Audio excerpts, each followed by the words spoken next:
नमस्कार, the book pod में आपका स्वागत है। मैं हूं आपकी होस्ट काजल। और मैं हूं आपका दोस्त आरके। काजल, नेटवर्क मार्केटिंग या MLM ये एक ऐसा शब्द है जिसे सुनते ही कुछ लोगों की आंखों में करोड़पति बनने के सपने चमकने लगते हैं, तो कुछ लोग इसे चेन बनाने वाला फ्रॉड समझकर भाग खड़े होते हैं।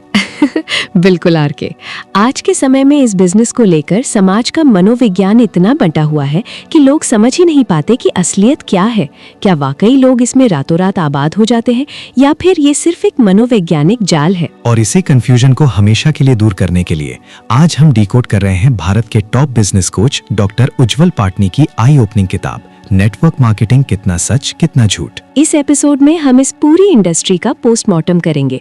हम जानेंगे कि नेटवर्कर आखिर हारते क्यों हैं, ना सुनने पर हमारे दिमाग में क्या चलता है, डायमंड बनने का असली सच क्या है और अपलाइन डाउनलाइन के बीच के वो कौन से राज हैं जो कोई आपको सेमिनार की स्टेज से नहीं बताता। तो अगर आप इस बिजनेस में नए हैं, संघर्ष कर रहे हैं या इसमें जुड़ने का सोच रहे हैं, तो ये एपिसोड आपको हवाई बातों से निकालकर ग्राउंड रियलिटी पर ले आएगा। चलिए अफवाहों का पर्दाफाश करते हैं और सच का सामना करते हैं, सिर्फ द बुक पॉड पर। हमारे हाथ एक स्रोत लगा है जो इस बिजनेस के पर्दे के पीछे की हकीकत, इसके सच और झूठ को उजागर करने का दावा करता है। बिल्कुल। और आज हमारी पड़ताल का मकसद सिर्फ ये जानना नहीं है कि ये बिजनेस क्या है, बल्कि ये समझना है कि इसमें आने वाले 90% से ज्यादा लोग आखिर असफल क्यों हो जाते हैं। हम उन धारणाओं को भी परखेंगे जो इसके इर्द गिर्द बुनी गई हैं। और ये जानने की कोशिश करेंगे कि अगर कोई इसे शुरू करना भी चाहे तो सही तरीका क्या हो सकता है। हाँ, और यहाँ ये साफ कर देना जरूरी है कि हमारा मकसद किसी कंपनी या बिजनेस मॉडल का प्रचार करना या उसे खारिज करना नहीं है। हम सिर्फ अपने स्रोतों में दी गई जानकारी को आप तक पहुँचा रहे हैं। ये सपनों, मनोविज्ञान और उन सच्चाइयों से भरी हैं जिन्हें अक्सर बड़े बड़े वादों के पीछे छिपा दिया जाता है। तो सबसे बड़ा और पहला सवाल, लोग फेल क्यों होते हैं? स्रोत के मुताबिक इसकी जड़ें किसी बाहरी कारण में नहीं, बल्कि व्यक्ति की अपनी मानसिकता में है। हाँ, सबसे पहली और आम गलती है इस काम को एक बिजनेस के तौर पर ना देखना। मतलब इसे एक पार्ट टाइम हॉबी या टाइम पास की तरह समझना। एकदम सही।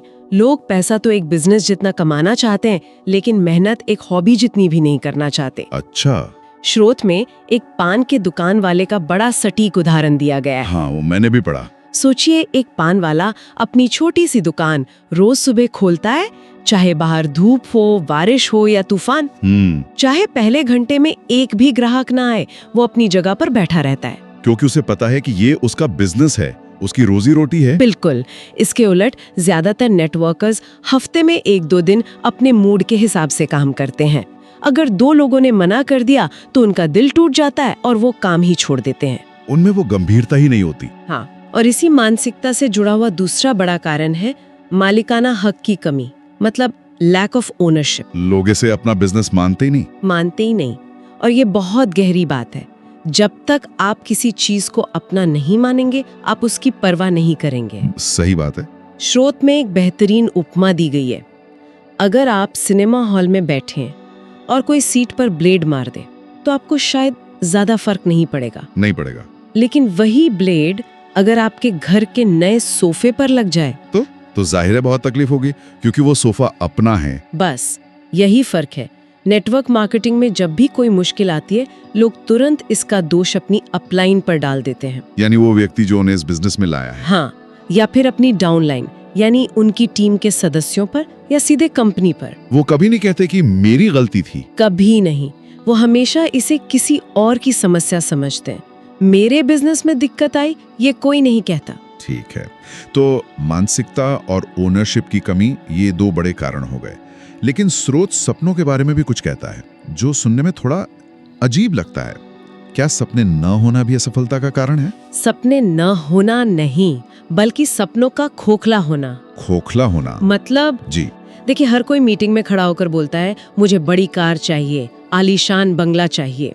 लेकिन स्रोत कहता है कि जब वो अकेले होते हैं तो उन्हें खुद इन बातों पर यकीन नहीं होता। अच्छा। उनके सपने उनके दिल से नहीं जुड़े होते, वो सिर्फ दूसरों को दिखाने के लिए होते हैं। एक सच्चा सपना वो है जो आपको सोने न दे, जो हर ना सुनने के बाद भी आपको सुबह बिस्तर से उठने पर मजबूर कर दे। और शायद इसी आत्मविश्वास की कमी से एक और समस्या पैदा होती है जिसका जिक्र स्रोत में है, वो है शर्म और हीन भावना। बिल्कुल, लोग इस काम के बारे में दूसरों को बताने में झिझकते हैं। बहुत झिझकते हैं। दो इसे गर्व के साथ नहीं बता पाते। वो डरते हैं कि लोग क्या सोचेंगे। और जब आप खुद ही अपने काम की इज्जत नहीं करते तो कोई और क्यों करेगा? सही बात। इसके अलावा तैयारी की कमी, ये भी एक बड़ा मुद्दा है।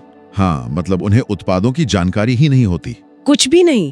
अक्सर लोगों को जुड़ते ही कह दिया जाता है, जाओ लोगों से बात करो। जब आपको खुद ही नहीं पता कि आपका प्रोडक्ट दूसरों से बेहतर क्यों है, तो आप किसी को यकीन कैसे दिलाएंगे? और इसी से जुड़ा है एजुकेशन और ट्रेनिंग का अभाव। हाँ, शोध में एक बहुत अच्छी बात लिखी है कि बिना ट्रेनिंग की टीम बनाना बिना रीढ़ की हड्डी के शरीर खड़ा करने जैसा है। वो कभी सीधा खड़ा नहीं हो पाएगा। कभी नहीं।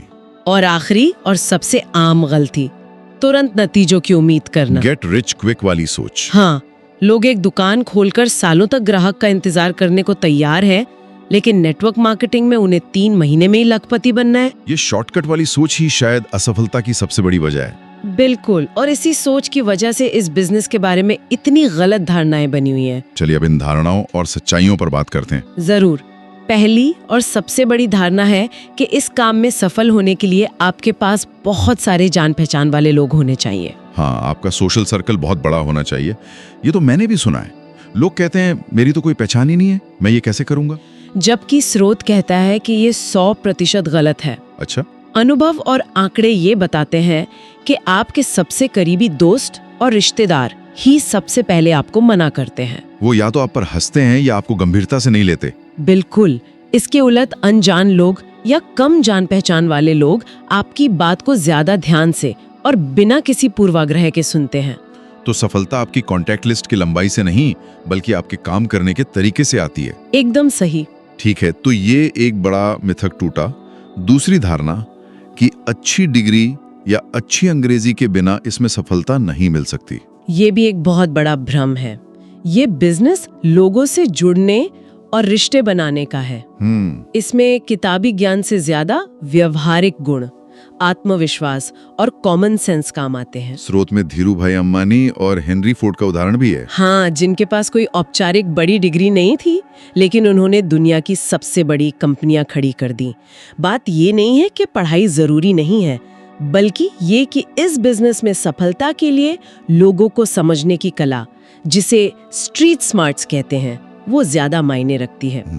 एक और दिलचस्प धारणा है कि ये एक छोटा मोटा साइड में करने वाला काम है। सिर्फ इसलिए क्योंकि इसमें लगने वाली लागत बहुत कम है। लोग इसे इसके इन्वेस्टमेंट के साइज से आंकते हैं। हाँ, लेकिन स्रोत कमाई की क्षमता की तरफ इशारा करता है।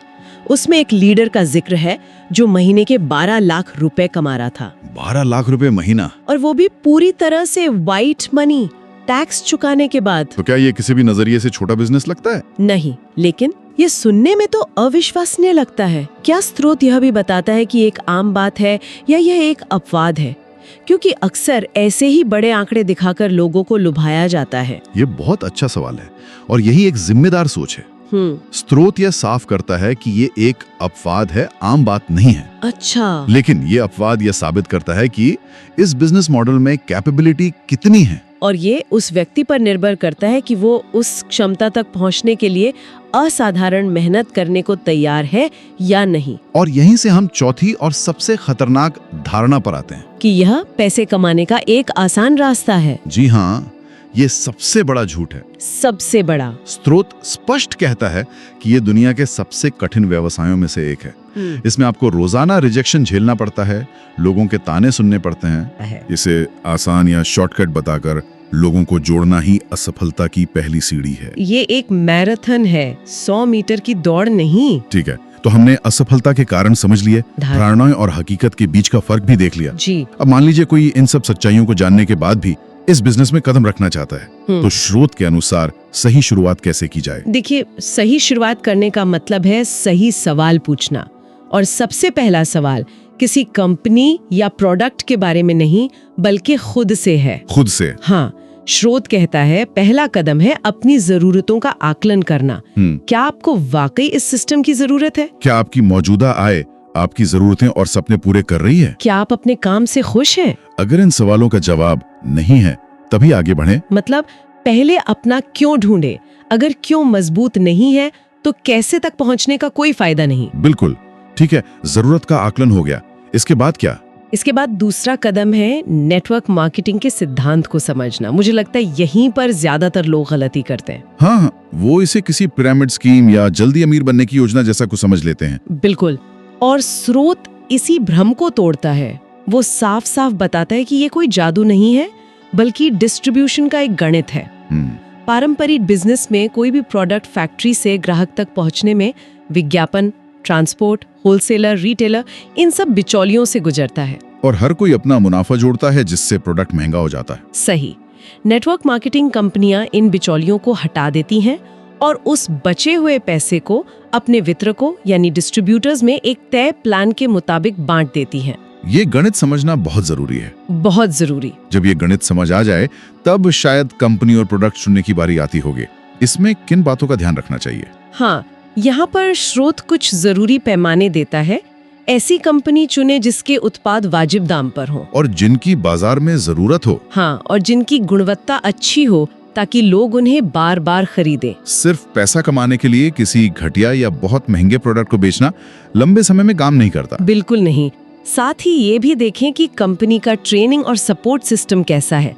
क्या वो सिर्फ प्रोडक्ट बेचना सिखाते हैं या एक व्यक्ति के तौर पर आपको बेहतर बनने में भी मदद करते हैं? बिना शिक्षण के कोई भी टीम आगे नहीं बढ़ सकती। और शायद कंपनी से भी ज्यादा जरूरी है उस व्यक्ति का चुनाव करना जिसके साथ आप जुड़ रहे हैं, मतलब आपकी अपलाइन। आपने बिल्कुल सही नस पकड़ी है। स्रोत इस पर बहुत जोर देता है। अच्छा, और एक गलत या लालची अपलाइन? वो सिर्फ अपने फायदे के लिए आपका इस्तेमाल करेगी और जरूरत पड़ने पर आपको अकेला छोड़ देगी। तो कंपनी से पहले सही मेंटोर का चुनाव करें। बिल्कुल। और जब ये सब हो जाए, सही जरूरत, सही समझ, सही कंपनी और सही मेंटोर मिल जाए, तो आखिर में सब कुछ वापस वहीं आकर टिक जाता है जहां से हमने बात शुरू की थी। सपनों पर। सही कहा। एक बार जब आप जुड़ने का फैसला कर लेते तो स्रोत कहता है कि अब खुली आंखों से एक सपना देखें। लेकिन इस बार वो सपना खोखला नहीं होना चाहिए। नहीं, वो इतना मजबूत और सच्चा होना चाहिए कि हर ना सुनने के बाद भी वो आपको आगे बढ़ने की हिम्मत दे। उसे सिर्फ सोचे नहीं, उसे एक कागज पर लिखें, उसकी तस्वीरें अपने कमरे में लगाएं, उसे महसूस करें और उसे हर रोज जिएं। क्योंकि इस बिजनेस में जब दुनिया आप पर यकीन करना छोड़ देगी, तब सिर्फ आपका सपना ही आपको जिंदा रखेगा। तो आज की इस गहरी पड़ताल से ये बात बिल्कुल साफ है कि नेटवर्क मार्केटिंग ना तो कोई जादुई चिराग है और ना ही कोई धोखा। ये एक गंभीर व्यवसाय है जिसे करने के लिए गंभीरता, सही मानसिकता, पूरी तैयारी और किसी भी दूसरे बिजनेस जितने ही धैर्य और मेहनत की जरूरत होती है। बिल्कुल। आखिर में सफलता सिस्टम से ज्यादा उस व्यक्ति पर निर्भर करती है जो उस सिस्टम में काम कर रहा है। सही बात है। बड़े बड़े वादे और सपने अपनी जगह हैं, लेकिन जमीनी हकीकत, लगातार सीखना और रोज की जाने वाली मेहनत का कोई और विकल्प नहीं है। इस पूरी चर्चा के बाद एक विचार मन में अटक गया है। स्रोत में बार बार व्यक्तिगत सुधार, सीखने और खुद का आकलन करने की बात की गई है। हाँ, की गई है। तो सोचने वाली बात यह है कि क्या सफलता का राज, चाहे वो नेटवर्क मार्केटिंग हो या जीवन का कोई भी दूसरा क्षेत्र, बाहरी रणनीतियों और सिस्टम में कम और हमारे अंदर ज्यादा छिपा है? शायद सबसे जरूरी सवाल ये नहीं है कि सिस्टम क्या है, बल्कि ये है कि मैं आज अपने लक्ष्य के लिए क्या कर रहा हूँ। तो दोस्तों, ये था नेटवर्क मार्केटिंग का वो कड़वा और मीठा सच जिसे डॉक्टर उज्जवल पाटनी ने बिना किसी फिल्टर के आपके सामने रखा है। इस बिजनेस में सफलता किस्मत से नहीं मिलती, बल्कि ये रिजेक्शन को हैंडल करने की साइकोलॉजी और धैर्य का खेल है। हमें उम्मीद है कि द बुक पॉट का ये एपिसोड सुनने के बाद आपका नजरिया पूरी तरह साफ, क्लियर हो गया होगा। अगर आज आपको MLM की दुनिया की असली सच्चाई समझ आ गई है, तो हमारे चैनल को अभी सब्सक्राइब करें और लाइक बटन दबाकर अपनी टीम के प्रति अपना कमिटमेंट दिखाएं। इस वीडियो को अपनी पूरी टीम, अपने अपलाइन, डाउनलाइन और खास तौर पर उन दोस्तों के साथ जरूर शेयर करें जो नेटवर्क मार्केटिंग को लेकर हमेशा नेगेटिव रहते हैं। ये वीडियो उनकी आंखें खोल देगा। और अब आज का वो सवाल जो आपकी सक्सेस साइकोलॉजी और लीडरशिप का सबसे बड़ा टेस्ट लेगा। इस बिजनेस में 90% लोग सिर्फ इसलिए हार मान लेते हैं क्योंकि वो लोगों की ना को पर्सनली ले लेते हैं। तो हमारा सवाल आपसे ये है, और इसका जवाब आपको बहुत ही ईमानदारी से अपना खुद का सेल्फ एनालिसिस करके नीचे कमेंट बॉक्स में देना है। जब आप पूरी मेहनत और जोश के साथ किसी को अपना प्लान दिखाते हैं और वो इंसान आपके मुंह पर साफ ना बोल देता है, तो उस वक्त आपके दिमाग में पहली सोच क्या आती है? ए, शायद ये बिजनेस मेरे लिए नहीं है, सेल्फ डाउट, या बी, कोई बात नहीं, अगला कौन है, नेक्स्ट अपॉर्चुनिटी। आप ए चुनते हैं या बी? आप हार मानते हैं या आगे बढ़ते हैं? अपना सच कमेंट बॉक्स में लिखिए। देखते हैं आप में कितनी फाइटिंग स्पिरिट है। हमें आपके जवाब का बेसब्री से इंतजार रहेगा। मैं आरके और मैं काजल। आपसे फिर मिलेंगे बिजनेस की एक नई सच्चाई और नई किताब के साथ। तब तक के लिए सच को पहचानिए और डटकर आगे बढ़ते रहिए। धन्यवाद।